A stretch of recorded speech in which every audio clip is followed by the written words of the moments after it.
Good morning students. आज हम इस नए चैप्टर के अंतर्गत जो वीडियो दिया गया है इसमें सब्जेक्ट और प्रेडिकेट के विषय में अध्ययन करेंगे। इसके पहले वाले वीडियोस के अंतर्गत लैंग्वेज क्या होता है यानी भाषा, फिर अल्फाबेट में कॉन्सोनेंट्स, वॉवेल्स, फिर फ्रेज, क्लास, इनके विषय में अध्ययन किया। फिर पीछे वाले वीडियोज में सेंटेंस क्या होता है, कैसे उसे परिभाषित करते हैं, कैसे पहचानते हैं, इसके विषय में चर्चा की गई।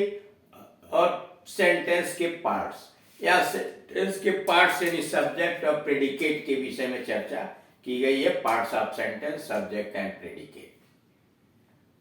सब्जेक्ट एंड प्रेडिकेट ये होता क्या है? जब हम कोई वाक्य बनाते हैं, चाहे बोल करके या लिख करके, जब भी हम कोई वाक्य बनाना चाहते हैं या बनाते हैं तो दो ही सूरत है, या तो बोलते हैं या लिखते हैं। तब हम पहला काम करते हैं, किसी व्यक्ति या वस्तु का नाम लेते हैं। वाक्य की रचना करते समय चाहे बोलकर या लिखकर, सबसे पहले हम किसी व्यक्ति या वस्तु का नाम लेते हैं या लिखते हैं, बोलते हैं या लिखते हैं। और दूसरा, इसके बाद उस व्यक्ति या वस्तु के विषय में कोई बात कहते हैं, लिखते हैं या बोलते हैं। इस प्रकार पूर्ण भाव व्यक्त करने वाला एक वाक्य बन जाता है। यानी वाक्य बनाने के लिए हम किसी व्यक्ति या वस्तु का नाम लेते हैं, लिख करके या बोलकर, और तब उसके विषय में जो बात कहते हैं, इन दोनों को मिला दिया जाता है तो एक वाक्य अर्थपूर्ण वाक्य बन जाता है। अतः प्रत्येक वाक्य के दो भाग होते हैं, सब्जेक्ट और प्रेडिकेट। सब्जेक्ट की हिंदी कर्ता कहिए या उद्देश्य कहिए, और दूसरा प्रेडिकेट यानी विधेय।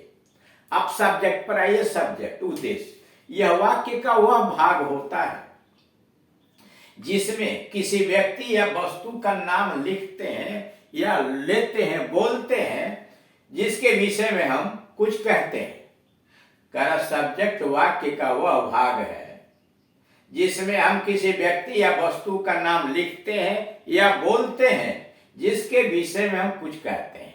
यानी जिस व्यक्ति या वस्तु का हम नाम लेते हैं या वाक्य का वह भाग जिसके विषय में हम कुछ कहते हैं, वही सब्जेक्ट होता है। यानी वाक्य के अंतर्गत वह व्यक्ति या वस्तु जिसका हम नाम लेते हैं या वाक्य का वह भाग जिसके विषय में हम कुछ कहते हैं, वह कहलाता सब्जेक्ट या उद्देश्य। जैसे डॉग्स बार्क, कुत्ते भौंकते हैं, इस वाक्य में डॉग्स सब्जेक्ट है। सीता सिंग, सीता गीत गाती है। कौन गीत गाती है? सीता। सीता सब्जेक्ट हो गया, सीता, और सिंग्स प्रेडिकेट हो गया। यानी हम जो नाम लेते हैं जिसके विषय में, यानी सीता सिंग्स में हमने सीता का नाम लिया, सीता के विषय में आप कहते क्या? गाती है। राम स्कूल जा रहा है। कौन स्कूल जा रहा है? राम। राम हो गया सब्जेक्ट, इसलिए कि राम का हमने नाम लिया और उसके विषय में बताया विद्यालय जा रहा है, तो राम हुआ सब्जेक्ट, और सब्जेक्ट जो छांट लेंगे, जो बचेगा वह हो जाएगा प्रेडिकेट। नोट, सब्जेक्ट एक शब्द का हो सकता है या कई शब्दों का समूह। सब्जेक्ट जो है एक शब्द का हो सकता है, जैसे Ram plays hockey, Ram hockey खेलता। ए बॉय प्लेज हॉकी, एक लड़का हॉकी खेलता है, इसमें दो शब्द हो गए। ए लिटिल बॉय प्लेज हॉकी, एक छोटा लड़का हॉकी खेलता है, तीन शब्द हो गए। ए little boy of this village, इस गांव का एक छोटा लड़का प्लेज हॉकी, हॉकी खेलता है, इसमें चार पांच शब्द हो गए। यानी सब्जेक्ट एक शब्द का भी हो सकता है, सब्जेक्ट कई शब्दों का समूह भी हो सकता है। दूसरा, वाक्य में क्रिया के पहले कैसे सब्जेक्ट पता करेंगे? वाक्य में क्रिया के पहले कौन या किसने यानी हु लगा करके प्रश्न कीजिए, अथवा व्हाट क्या लगाकर प्रश्न कीजिए। उत्तर में जो शब्द मिलेगा या शब्द समूह मिलेगा वही सब्जेक्ट होगा। जैसे मान लीजिए आपको कहना हो सीता सिंग्स, सीता गाती है, तो प्रश्न कीजिए हु सिंग्स, कौन गाती है? तो सीता। सीता हुआ सब्जेक्ट, जो बचा वो प्रेडिकेट हो गया। एक लड़का खेलता है, ए बॉय प्लेज। कौन खेलता है? Who plays? ए बॉय, एक लड़का। तो ए बॉय हो गया सब्जेक्ट।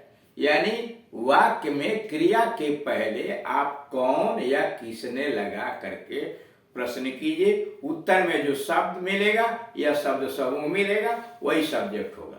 राम ने कुर्सी तोड़ी, तो किसने कुर्सी तोड़ी? Who broke the chair. उत्तर मिलेगा राम, राम सब्जेक्ट हो गया। क्लियर? अब व्हाट से क्या से प्रश्न कैसे करेंगे? तो व्हाट से प्रश्न करने का तरीका है कि घर बड़ा है, तो हाँ प्रश्न करेंगे क्या बड़ा है? What is big? घर बड़ा है। दी हाउस इज बिग, तो व्हाट इज बिग? तो उत्तर आएगा हाउस, घर। तो यहां दी हाउस हुआ वही सब्जेक्ट हुआ। पेड़ ऊंचा है, दी tree is high. What is high? क्या ऊंचा है? तो दी ट्री। यहां सब्जेक्ट हो गया दी ट्री। यानी क्रिया के पहले कौन, किसने और क्या, वो और व्हाट लगा के प्रश्न कीजिए। उत्तर में एक शब्द आता है अथवा कई शब्दों का समूह आता है, उसे कहेंगे आप सब्जेक्ट। अब आइए प्रेडिकेट विधेय। यह वाक्य का वह भाग होता है जिसमें सब्जेक्ट के विषय में कुछ बताया जाता है। यानी वाक्य का वह भाग जिसके द्वारा सब्जेक्ट के विषय में कुछ बताया जाता है। जैसे डॉग्स बार्क में बार्क शब्द प्रेडिकेट है, इसलिए कि बार्क बताता है कुत्ते का एक्शन, कि कुत्ता भौंकता है, कुत्ते के क्रियाकलाप के विषय में बताता है। नोट, वाक्य में सब्जेक्ट को छोड़कर शेष बचा हुआ भाग प्रेडिकेट होता है। यानी वाक्य में जब आप सब्जेक्ट छांट लेते हैं तो बचा हुआ भाग जो होता है वही प्रेडिकेट, यानी सभी मिलके प्रेडिकेट हो जाते हैं। नोट, इंपरेटिव सेंटेंस में सब्जेक्ट यू होता है। यानी अगर आज्ञा सूचक वाक्य है तो उसमें सब्जेक्ट यू होता है जो छिपा रहता है। जैसे कम इन, अंदर आओ, इसका तात्पर्य है तुम अंदर आओ। यहाँ यू छिपा लिया गया, अतः यू सब्जेक्ट छिपा हुआ है। यानी सेंटेंस अगर इंपरेटिव होता है तो उसमें उस वाक्य का सब्जेक्ट यू होता है, जिसे न बोला जाता है न लिखा जाता है, उसे छिपा दिया जाता है। सब्जेक्ट और प्रेडिकेट के भी कुछ भाग होते हैं। यानी सब्जेक्ट के भी कुछ भाग होते हैं, प्रेडिकेट के भी भाग होंगे। विस्तृत रूप से आगे समझाया जाएगा, यहाँ शार्ट में समझा दिया गया। मान लीजिए यह सेंटेंस, सेंटेंस के दो भाग हुए, सब्जेक्ट और प्रेडिकेट। यानी वाक्य दो भाग में बटा, सेंटेंस, सब्जेक्ट और प्रेडिकेट, जिसके विषय में ऊपर अभी चर्चा हुई है। अब सब्जेक्ट में आइए। सब्जेक्ट अगर दो शब्दों से बना हुआ है तो पहले क्वालिफायर होता है, फिर मेन वर्ड होता है। यानी सब्जेक्ट दो भागों में बटा होता है, क्वालिफायर और मेन वर्ड, यानी हेड वर्ड, मुख्य शब्द या नाउन कह लीजिए। अब आइए, क्वालिफायर जो है तीन भागों में बटा होता है, डिटरमाइनर, एडजेक्टिव, एडजेक्टिव फ्रेज। जब दो शब्दों का सब्जेक्ट बनता है तो मेन वर्ड के पहले जो शब्द आया होता है वह क्वालिफायर कहलाता है। जैसे ए बॉय, ए बॉय में ए जो है क्वालिफायर है, बॉय जो है हेड वर्ड है। दैट मैन इज स्लीपिंग, वह आदमी सो रहा है, इसमें दैट मैन में दैट क्वालिफायर हुआ और मैन जो हुआ हेड वर्ड हुआ, मुख्य शब्द हुआ। लेकिन अगर तीन या तीन से आ जाएंगे तो पहले वाले को डिटरमाइनर कहते हैं, दूसरे वाले को यानी जो एडजेक्टिव का काम करता है क्वालिफायर कहलाता है, और तब हेड वर्ड। जैसे एक छोटा लड़का, एक छोटा लड़का में ए हो गया डिटरमाइनर, लिटिल हो गया क्वालिफायर वही एडजेक्टिव, और बॉय हो गया हेड वर्ड। अब आइए एडजेक्टिव फ्रेज। एडजेक्टिव फ्रेज वह शब्द होता है जो किसी नाउन या प्रोनाउन की विशेषता बताता है। यानी शब्दों का वह समूह जो किसी नाउन या प्रोनाउन की विशेषता बताता है वह कहलाता है एडजेक्टिव फ्रेज। वह नाउन के पीछे रखा जाता है। जैसे इस गांव का एक छोटा लड़का, इस गांव का एक छोटा लड़का, a little boy of this village. A हुआ डिटरमाइनर, लिटिल हुआ एडजेक्टिव यानी क्वालिफायर, बॉय हुआ हेडवर्ड, ऑफ दिस विलेज जो है यह हुआ एडजेक्टिव फ्रेज, जिसके विषय में आगे विस्तृत रूप से समझाया जाएगा। अब आइए प्रेडिकेट में। प्रेडिकेट में सबसे पहले वर्ब आता है। वर्ब में एक्सिलरी वर्ब और मेन वर्ब भी हो सकता है, सहायक क्रिया और मुख्य क्रिया सब मिला के फुल वर्ब का निर्माण करते हैं। और उसके बाद ऑब्जेक्ट रखते हैं, यानी वर्ब रखने के बाद ऑब्जेक्ट, और ऑब्जेक्ट के बाद कॉम्प्लीमेंट। नहीं ऑब्जेक्ट है तो कॉम्प्लीमेंट होगा, और शेष भाग उसके बाद, यानी एक्सपांशन जो होता है एडवर्ब इत्यादि लास्ट में रखे जाते हैं। यानी इसके बाद ऑब्जेक्ट दो तरह का होता है, इनडायरेक्ट ऑब्जेक्ट और डायरेक्ट ऑब्जेक्ट। ऑब्जेक्ट दो तरह के होते हैं, इनडायरेक्ट ऑब्जेक्ट और डायरेक्ट ऑब्जेक्ट। अब आइए सब्जेक्ट के संबंध में तालिका 1। इधर सब्जेक्ट का कॉलम बनाया गया या ग्रुप है, यह प्रेडिकेट। एक एक शब्द का लिखा गया है। राम गोज, इसमें राम सब्जेक्ट है, गोज प्रेडिकेट है। बर्ड्स फ्लाई, बर्ड्स इसमें सब्जेक्ट है और फ्लाई प्रेडिकेट है। ही रैन, वह दौड़ा, इस वाक्य में ही सब्जेक्ट है और रैन जो है प्रेडिकेट है।